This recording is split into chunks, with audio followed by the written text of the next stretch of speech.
When a human being takes their final breath, what exactly happens to the consciousness they leave behind? For thousands of years, the Upanishadic texts have pointed to the traditional funeral pyre as the origin point of this journey. The cremation ghat functions as a physical threshold.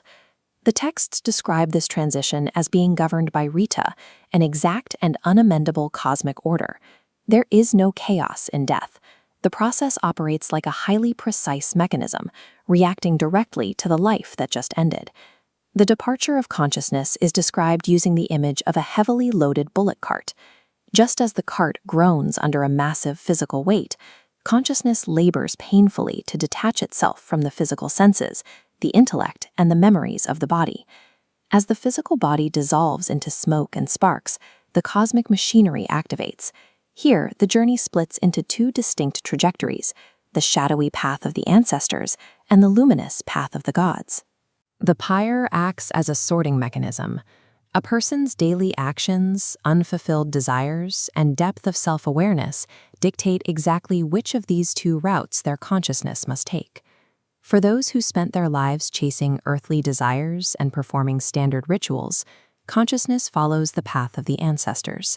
It travels outward through the dense smoke of the pyre, into the night, through the dark fortnight of the lunar cycle, and finally rests at the moon. This initiates the Pañcāgni Vidyā, or the Doctrine of the Five Fires. It is a cosmic recycling system designed to force that consciousness back to the physical earth. The descent happens in stages.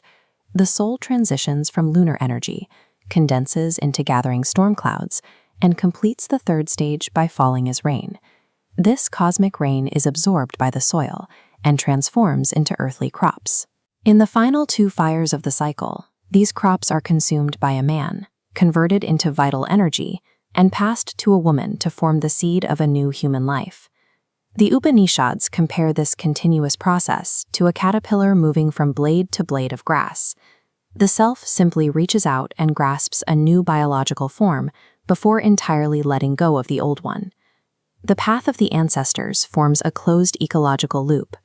As long as a person harbors unfulfilled earthly attachments, they remain locked in this continuous circuit of rebirth. For a rare few, those who spent their lives deeply engaged in meditation and renunciation, the pyre offers a different exit. Their consciousness bypasses the smoke and instead aligns with the blinding heat and light of the flame, ascending directly into the daylight. This is the path of the gods. The consciousness moved rapidly through the bright fortnight of the lunar cycle, follows the 6 months of the sun's northern course, and enters a highly volatile realm of pure lightning.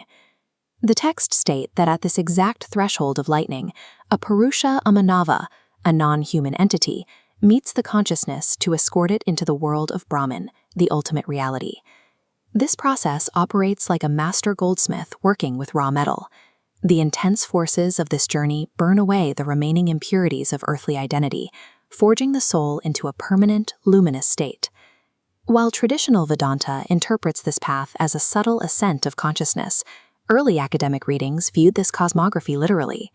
They saw the firmament as a physical vault, with the sun acting as a structural lid covering the only exit. The path of the gods provides the exact escape velocity required to break free from the recycling machinery of continuous reincarnation. Even upon reaching the world of Brahman, the journey continues.